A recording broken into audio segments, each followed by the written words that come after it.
let's move on to Uttar Pradesh, another state which is facing by-elections. 7 assembly seats in Uttar Pradesh will see by-polls today. The first elections in the state after a string of incidents that led to questions over the Chief Minister Adityanath's handling of law and order. Now, let's go straight across to Alok Pandey for more on these by-elections. Alok, these 7 seats, who seems to have more of a clout there? BJP had won 6 earlier, but what do you see? What kind of, permutation and combinations do you see over there?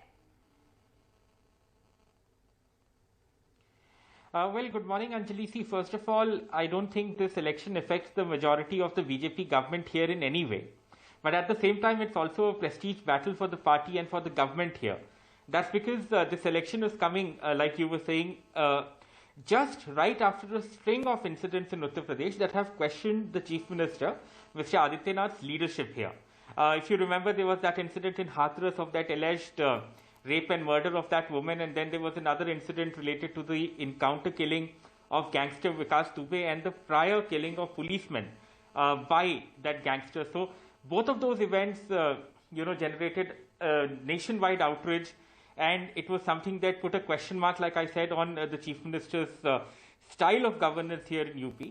It has to be said that it is the BJP that has led, so as to say, the campaign for these by-polls. Chief Minister Adityanath out almost every single day in the last week, campaigning across Uttar Pradesh. His usual aggressive campaigning style remains so in these by-poll campaigns also. If you remember, on Saturday, you reported a story where he invoked a funeral chant at a rally in East UP's Jaunpur to say that, anyone who was indulging in quote-unquote his words, love jihad, would have to get prepared for his Ram Naam Satya Hai procession or his funeral procession.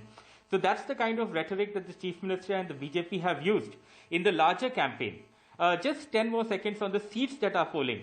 So some of the seats have been made vacant by the tragic and unfortunate deaths of at least 2 cabinet ministers due to COVID.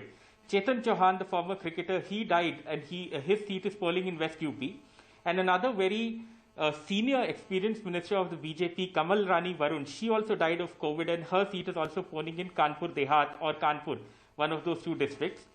Beyond that, there have been a few more deaths, but the most washed seat perhaps is Bangarmau in Unnao, where Kuldeep Singh Sengar, the very controversial and now convicted MLA, ex-MLA of the BJP, now expelled the party, says, his seat fell vacant, and the BJP resisted the temptation to give that seat or the ticket for that seat to any relative of Mr. Sengar. A former district president in Unnao has got that ticket from the BJP, and there are strong candidates from the SP also, and perhaps also the BSP, which is also contesting these by-polls for the first time. So all in all, a very intriguing mix, so to say. But like I said, it is the BJP that dominates these seats, and it has dominated the election campaign too. Right. Thank you very much, Alok, for that input.